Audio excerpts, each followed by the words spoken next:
knowing your own darkness is the best way of dealing with other people's darkness. Carl Gustav Jung.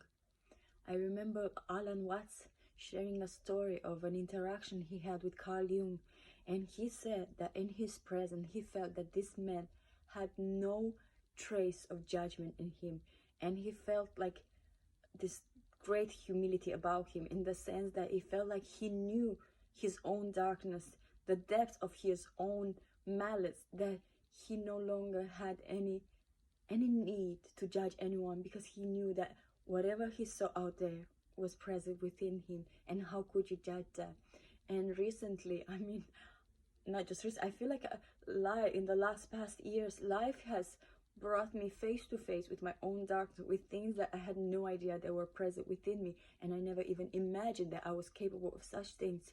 And when that happens, right, it just humbles you, because you know, hey, I'm not these things, right? I'm not the states that I fell into, even though maybe sometimes the mind and your senses, and maybe others, that world around you tells you, oh, you're that.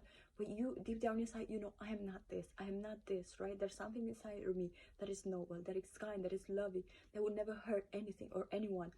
And I think it's so important for us to understand that, yes, in this human body, in this plane, darkness is potential, and the worst of the worst things we see in the world is potential in all of us. As Maya Angelou used to say, I'm human and nothing human is alien to me, right? So if I come across like a story of a news, somebody who was a killer or a rapist or all these things, if it came into my field, into my energy, right, into my presence, into my life, that means that there is potential in me, otherwise it would not have come, right? And I know a lot of times people will argue, I am not this, I am not that, but honestly, how do you know? And I think it's so important because to dwell upon that, because in knowing our own darkness, it becomes so easy to deal with other people's darkness and realize that we are all struggling a lot of times, because we don't have a focus, right? We are not centered in our core, in our heart. It's so easy to become prey to all this energy that they're here always. They're here and just waiting to feed upon us. And I don't know if it happened to you, but like maybe you just, something happens and you fall energetically, and all of a sudden you have this weird thoughts that you don't usually have. And why is that? Because you fell to a lower vibration, right? And there, right, this entity, they just latch onto you, and you think all these thoughts that you thought, what, I'm not capable of thinking any of these things. But then you realize, oh, look, because I fell, right, I'm falling through, I'm walking through this darkness, but I am not this. And the same the same applies to everybody. It's like they might be the worst of the worst, but they're not that. So how can I, especially, I feel like this is, maybe some people, this is not something that they can digest, but if you're following like pages like this one, I'm sure, I assume that you're on this path of like loving and yourself and cleansing yourself and embracing the truth of you. And the truth of you, what is this? It's just love. It's just unconditional acceptance and compassion, and it accepts all without judgment. So how can we embrace that part of ourselves, and how can we learn to look at others no longer through this physical eyes, right, but through the inner eye of spirit? And how can we just create this higher ideal that we're constantly weighting ourselves against, and ask for help and guidance in judging with righteous just, right, with love, and not like how we are conditioned to believe, oh, you did this, I'm going to do right, an eye for an eye. No, an eye for an eye leaves all of us blind, something like that. No, that was a saying.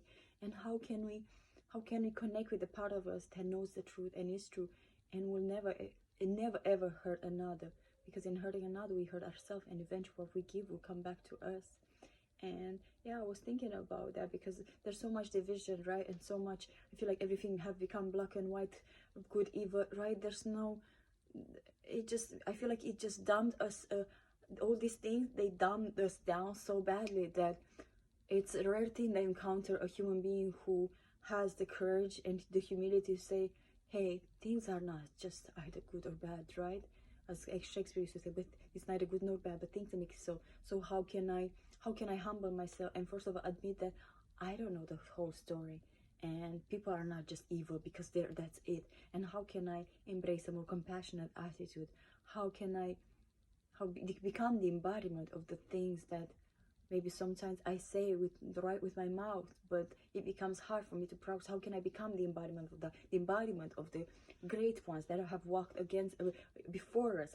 How can I be a living example that love is actually greater than all this malice, all this evil, all this fear?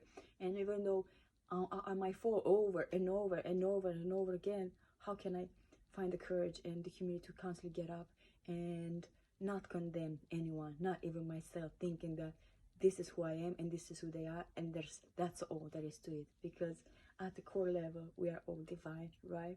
And we are all, what we are all seeking is our way home. It's just that some of us are just misled and confused in how to get there, and in their ways and confusion they might hurt others.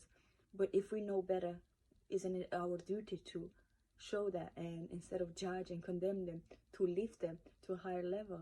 And I think deep down inside we already know how to do that, but the question is, are we brave enough to still ourselves and listen? So test it and see.